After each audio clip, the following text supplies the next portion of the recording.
perempuan untuk duduk sebelah anda. Ini bukan kelab malam, ini disco ataupun bar. Pertama sekali, dengan tidak ada sebab pun. Dengan tidak ada sebab pun, ke bawah duli Yang Maha Mulia Sultan Selangor membuat kenyataan, menitahkan bahawa Menteri, Timbalan Menteri, JAKIM tidak boleh membuat sebarang kenyataan apa-apa keputusan Majlis Kebangsaan Hal-Ehwal Islam atau dikenali MKI, di mana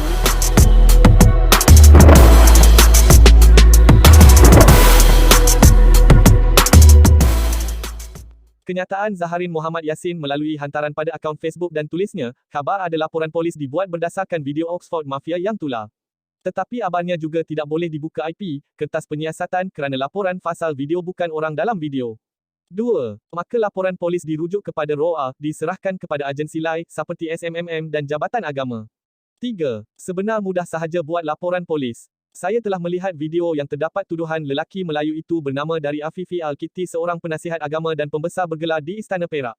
Siasatan juga perlu diperbuat kepada Ketua Pengarah Jabatan Imigresen Malaysia kerana ada tuduhan bahawa lelaki telah keluar Malaysia tetapi tidak melalui mana-mana pintu imigresen di Malaysia. Saya membuat laporan polis supaya disiasat adakah benar dalam video itu dari Afifi Al-Kiti dan siasatan dan melanggar Akta Imigresen. Sekian, terima kasih. Kenapa nak buat report fasal saya? Itu kes RTM, ZMY. saya mohon maaflah kepada tuan-tuan dan perempuan sempena Hari Raya ini. Sesungguhnya saya juga bukanlah insan terpilih. Ya. Saya antara insan manusia biasa yang dilahirkan dengan fitrah, melakukan dosa dan sebagainya.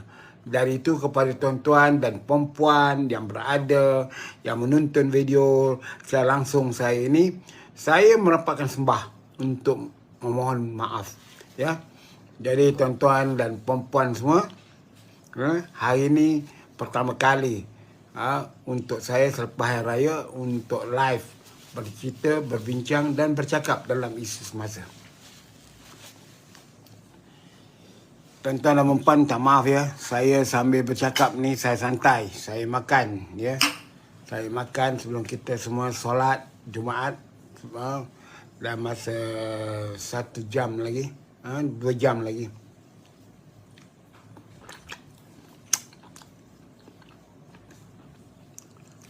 Datuk Roslan, terima kasih banyak-banyak.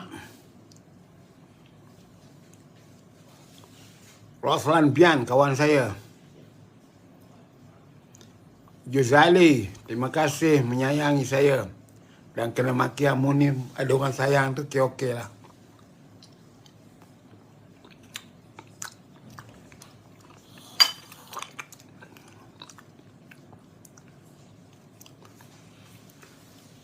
Sekali lagi, Assalamualaikum warahmatullahi wabarakatuh.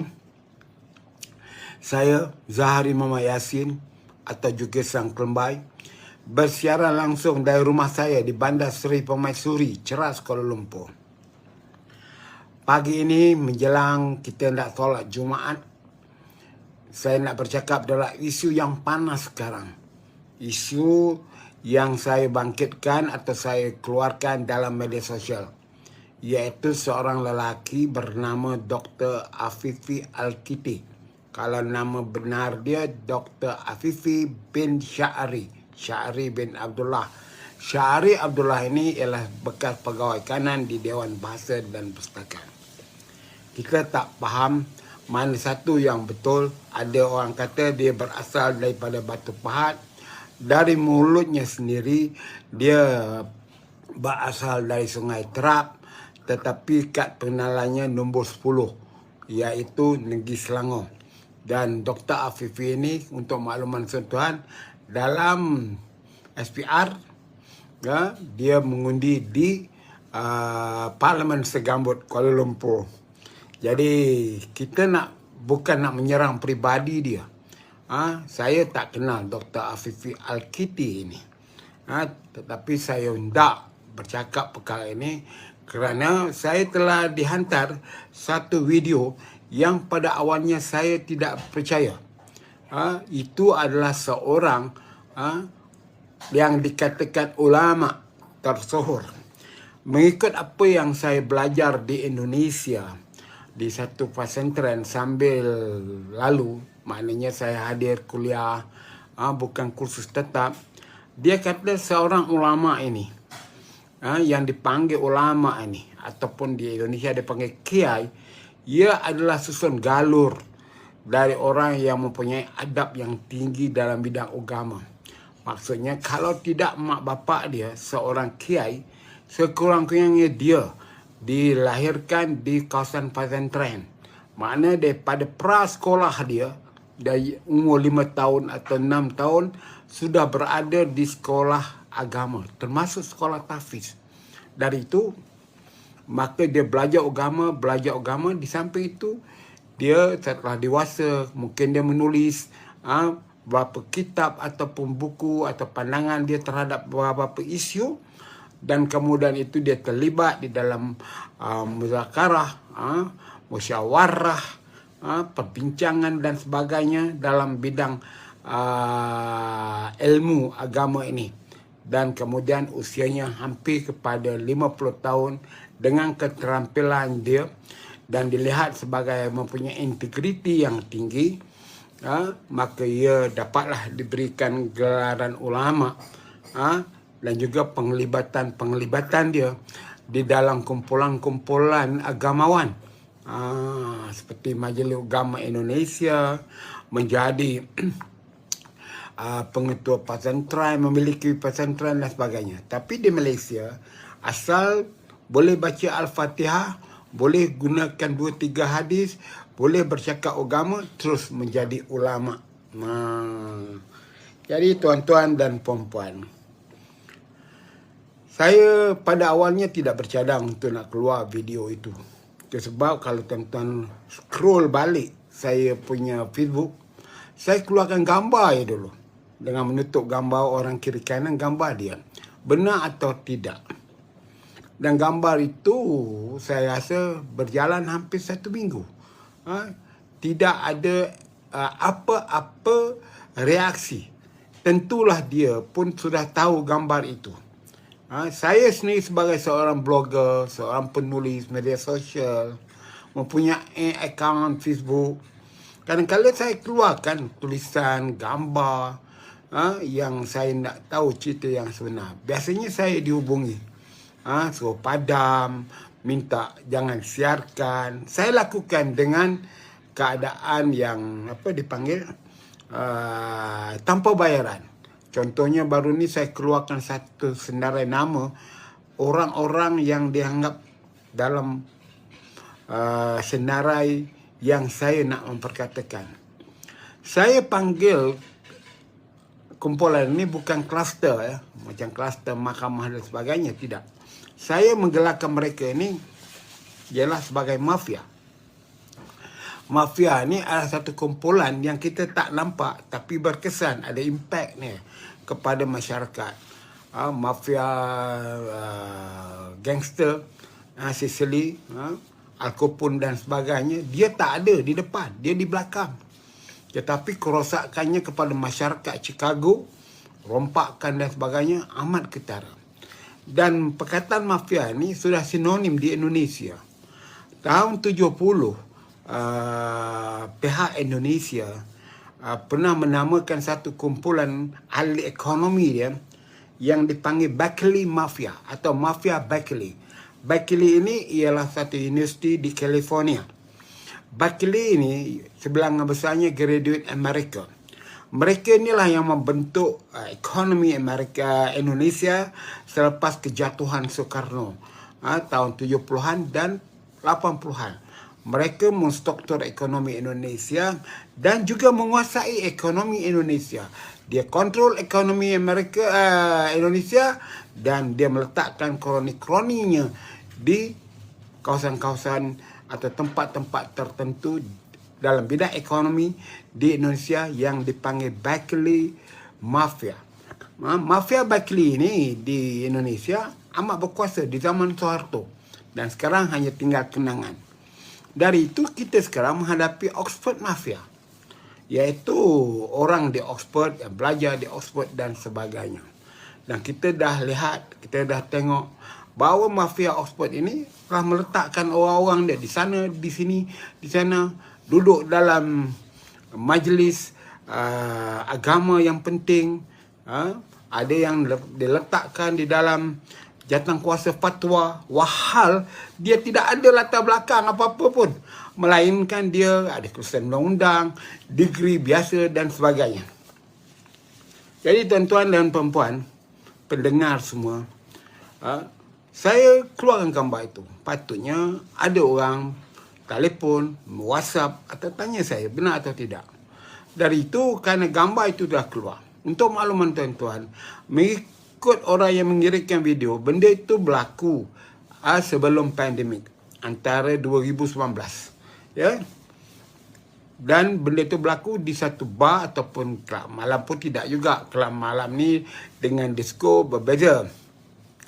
Kelab malam ada GRO. Tuan-tuan boleh langgan GRO perempuan untuk duduk sebelah anda. Ini bukan kelab malam, ini disco ataupun bar. Jadi di dalam konteks ini saya keluarkan gambar Dr. Afifi ini untuk mendapat respon, sama ada respon kepada dia sendiri atau orang-orang dia sendiri. Sebab kita tengok, pertama sekali, dengan tidak ada sebab pun, ke bawah duli Yang Maha Mulia Sultan Selangor membuat kenyataan, menitahkan bahawa Menteri, Timbalan Menteri, JAKIM tidak boleh membuat sebarang kenyataan apa-apa keputusan Majlis Kebangsaan Halal Islam atau dikenali MKI, di mana dipengerusikan oleh ke bawah duli Sultan Selangor. Tak ada siapa pun pertikaikan apa. Jadi apabila itu dilihat, maka kita nampak bahawa cuba untuk melihatkan pemisahan antara agama dengan pentadbiran negara kita, dan JAKIM sebagai satu institusi kerajaan persekutuan yang mengawal menyelia membentuk pemahaman Islam, dilarang untuk membuat kenyataan yang baik, bukan kenyataan yang tidak baik. Jadi maknanya mereka jadikan perkara-perkara Islam ini sebagai otonomi, iaitu hak yang tak boleh dipertikaikan. Ini akan membahayakan masa depan negara dan juga agama Islam jika rakyat atau orang-orang yang ilmu agama dapat berbincang, bertukar fikiran dan pandangan terhadap isu-isu agama semasa. Jadi saya dihantarkan gambar itu.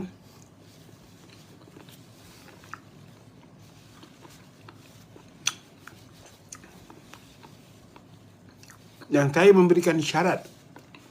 Pertama, gambar. Tak ada siapa respon. Tapi apa berlaku? Saya diserang habis-habisan. Mereka tidak memproses maklumat. Saya dah beritahu. Kita pun tidak menuduh. Tetapi kita ada pengalaman. Negara kita dah 65 tahun merdeka. Kita terdedah kepada keadaan-keadaan perisikan luar. Kita terdedah dengan ejen-ejen luar negara yang nak campur tangan dalam hal negara kita. Dari itu, kita bimbang sangat. Kalau Oxford Mafia ini berada di London, berada dalam institusi agama, kerana dengan menangkap dan mengawal agama ini dan juga berkawan baik dengan decision maker, iaitu raja-raja Melayu, jangka panjangnya akan menyebabkan satu masalah kepada negara ini. Jadi apa yang saya nak kata pada tuan-tuan ialah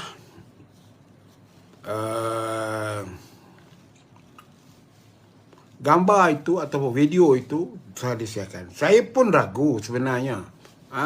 Tetapi saya amat gembira, berterima kasih. Saya sangat berterima kasih kepada seorang ulama yang suka buat ceramah dalam YouTube. Kadang-kadang saya dengar jugalah ceramah dia itu ataupun kenyataan dia dalam YouTube ataupun dalam siaran langsung, iaitu dia akui bahawa itu adalah Dr. Afifi Al-Kiti. berdasarkan sumber daripada kawan rapatnya. Maknanya ada orang tengah yang memberitahu dia, ataupun Ustaz Usam ni telah menghubungi Al-Kiti sendiri. Jadi kita tak dapat penjelasan siapa dia orang yang memberitahu kepada Usam, Ustaz Usam Badaruddin ini, yang dalam alasan atau hujahnya mengatakan dia masuk disko itu nak bagi risalah. Mungkin nak bagi Quran, mungkin nak bagi kitab, nak bagi buku tulisan dia. Kita tak tahu. Risalah ni biasanya kertas 2-3 helai je. Mungkin dah risalah tu ada menulis, jangan masuk dalam disko. Orang Islam dilarang berada dalam keadaan arak dan sebagainya. Okay? Jadi dia dah mengesahkan. Jadi saya tidaklah buat fitnah.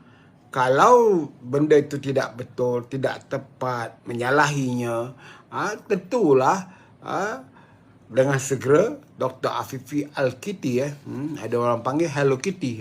Saya senang ingat nama dia. Sebab Hello Kitty ni memang baju anak-anak saya masa kecil dulu. Jadi Dr. Afifi Al-Kiti ni tidak menjawab. Dengan begitu besarnya sebarannya, hampir beratus ribu sekarang, dalam kumpulan WhatsApp ada yang hantar mesej pada saya, hendakkan video itu dah masuk dalam bukannya akhbar perdana, media perdana, dia masuk dalam internet media. Contohnya Malaysian Gazette dah keluarkan, Deadline dah keluarkan, macam-macam lah. Tentu dia dah tahu dah. Saya rasa takkanlah di Oxford itu tak ada orang yang menyampaikan pada dia. Tentu ada. Tetapi kenapa dia tidak jawab? Jadi kita pun buat pengesanan. Pengesanan pertama ialah untuk nak tahu dia ada lagi ke tidak ke Malaysia. Jadi kita pun dapatlah maklumat daripada sumber-sumber yang kita percaya, yang kita tahu, bahawa rekod dia masuk sejak dia keluar daripada Melaya atau Malaysia pada bulan 2, dia masuk ke Malaysia bulan 4. Dan gambar dia yang terakhir ialah selepas lawatan ke Sultan Selangor itu, ialah melawat Universiti Melaya, berjumpa Naib Chancellor dia 20 bulan April tak salah. Lepas tu dia arrive, kita tengok di mana dia ada. Kalau boleh saya menggunakan orang tertentu untuk nak jumpa, nak minta penjelasan dia. Tak ada juga dapat. Tiba-tiba waktu Hari Raya 2 bulan, sempena Hari saya 70, kawan saya daripada London hantar gambar. Dia kata Dr. Afifi dah ada di Oxford baru lepas solat Hari Raya. Jadi saya tanya dengan kawan saya, sumber yang kita boleh percaya, macam mana dia boleh balik? Hari tu you kata kita tak ada maklumat dia ada keluar, dia ada di Malaysia. Dia masih ada lagi, kalau tidak di Perak mungkin di Kuala Lumpur. Kalau tak ada di Kuala Lumpur mungkin di Hilton Hotel ataupun St. Regis, itu hotel yang dia tinggal, yang diketahui dia tinggal semasa balik ke Malaysia, yang ditanggung, dibayar segalanya oleh kerajaan. Kerajaan mana susah tanyalah ya. Sekejap saya makan lagi.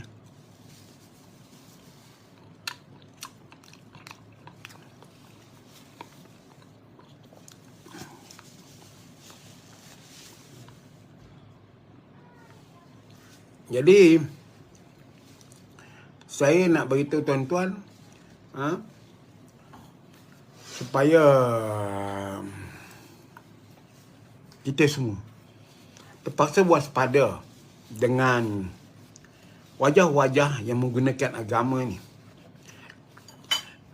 Kita jangan ada atap genting dan atap rembia. Pada suatu masa kita tangkap hakim mahkamah syariah kerana rasuah. Kita, zaman saya dulu 80-an, tertangkap imam berkalwat selepas subuh di Tampin, tak salah saya ingat lagi memori itu. Jadi kita kena meluruskannya. Dan saya punya niat dalam bulan Ramadan ini, masa itu, ialah untuk membetulkan, meluruskan. Ha? Jadi ada orang kata, kenapa tak tulis pada kajian Melayu? Macam mana nak tulis kajian Melayu?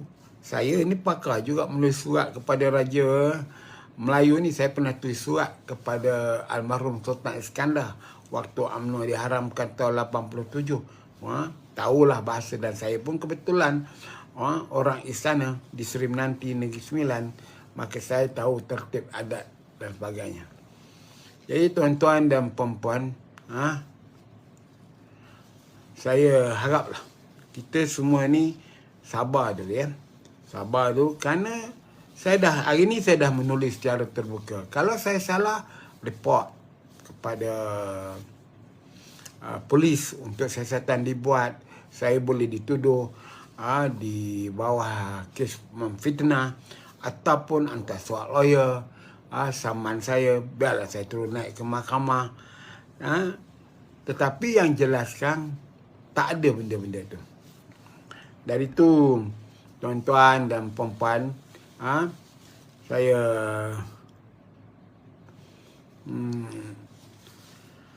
kita harap tuan-tuan semua sabar dulu. Banyak lagi pendedahan, banyak lagi gambar yang dihantar kepada saya. Yang ada tu terlalu sedikit, belum banyak lagi. Jadi saya berperingkat-peringkat. Macam saya kata hari ni, saya tengah berperang. Saya mungkin gunakan senapan patah je. Mereka gunakan itu dan ini.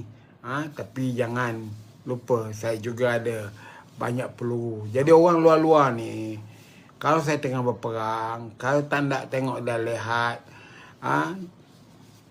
ataupun nak jangan dekat dengan saya lah. Nanti kelonsong tu panas, kalau terkena nanti melecur badan ya. Abang. Jadi saya nak bagi tahu komen-komen ni,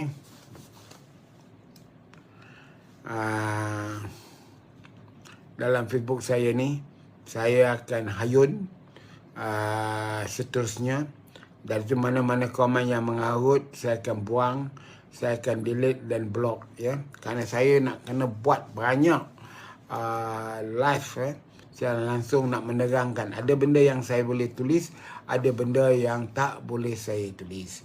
Contohnya, saya dah beritahu. Banyak orang marah kenapa saya sentuh Wan Muhammad Sheikh Abdul Aziz, bekas Ketua Pengarah JAKIM yang jadi timbalan pengurusi Institut Kepahaman Islam Malaysia, satu institut taraf dunia ya. Ialah kerana pelantikannya itu, kenyataan yang jelas bahawa dipersetujui oleh Datuk Seri Ismail Sabri. Okey. Jadi siapa yang membawa recommendation itu kepada Datuk Seri Ismail Sabri selaku Perdana Menteri?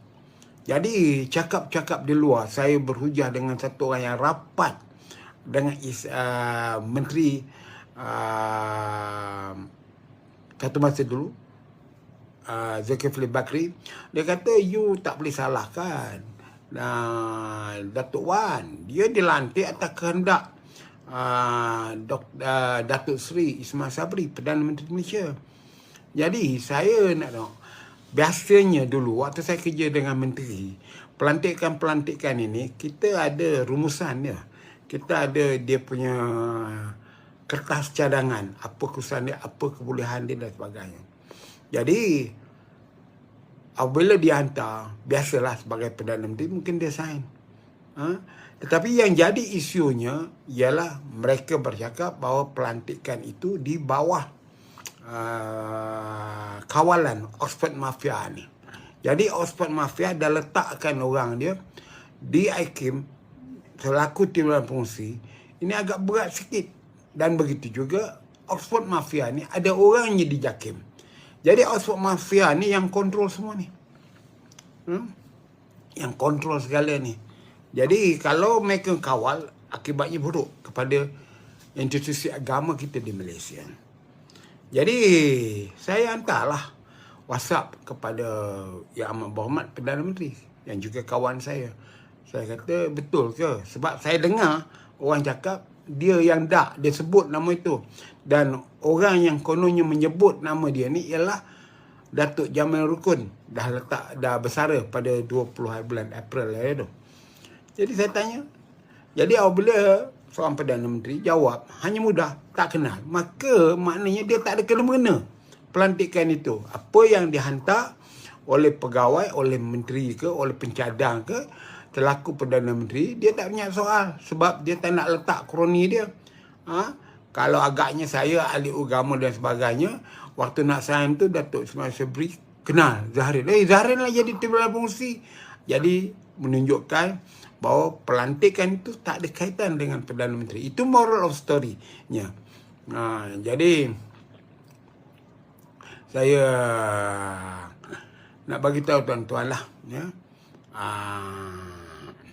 Kita semua kena waspada sekarang keadaan. Kita terancam. Ini yang dikatakan oleh Tun Musa Hitam, neokolonisme. Neokolonisme ini adalah dalam satu bentuk penjajahan baru yang bukan bawa bala tentera. Bukan sahaja neokolonisme dalam bentuk ekonomi, seperti Allah selamatkan kita kerana ada pandemik dan Najib Barisan Nasional kalah. Neokolonisme yang dilakukan oleh China. China datang ke Malaysia, beli itu, beli ni, buat projek sana, bilion dia belanja. Kita pun gairah, bagi itu, bagi ini kepada China. Kontrak TRX pun bagi kepada China. Buat ini, Forest City bagi kepada China. Jadi akhirnya kita ditolong oleh Allah kerana banyak lagi orang-orang Islam di Malaysia ni yang ikhlas. Maka datang pandemik. Maka kalahlah Barisan Nasional, maka terhentilah operasi. Tetapi apa yang dah berlaku? Neokolonisme di Sri Lanka, neokolonisme China di Zimbabwe. Jadi sekarang ni neokolonisme bentuk baru di Malaysia melalui agama. Hanya agama saja yang boleh membentuk perubahan kita punya pemikiran, daya saing kita dan masa depan Islam. Jadi saya akan jelaskan terperinci kepada tuan-tuan satu masa nanti, masa yang sesuai. Dari itu saya nak maklum tuan-tuan, kalau yang komen-komen ni main suka hati komen ni, sebenarnya mereka ni sakit hati dengan saya ni. Komen-komen negatif terhadap saya ni sakit hati betul mereka dengan saya. Sebab pertama saya boleh buat perkara yang mereka tak boleh buat. Jadi apa lagi nak buat komen? Maki lah, hujah lah yang mengarut. Tua lah, londe lah, gigi palsu lah. Tu, jadi tak apa. Biar dia tulis. Kawan-kawannya saya kenal mereka. Saya tahu mereka. Jadi lepas ni, walaupun beratus komen tu, saya duduk-dudukkan. Saya tergajang lah seorang perseorang tu. Macam Nazri Ahmad tu kan, saya kata gajang lah. Tak ada masalah. Hari ni dia boleh komen.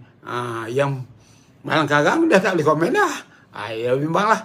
Tuan-tuan tak usah menjawab. Itu sebab saya selalu kata, kalau orang ni semuanya bodoh, simpan bodoh tu makan sendiri. Jangan bodoh itu anda semua simpan untuk anak cucu. Jangan makan sendiri bodoh itu. Malu ke anak cucu. Itu sajalah. Jadi apa-apa pun, terima kasih dan kita berjumpa lagi. Bye-bye. Assalamualaikum.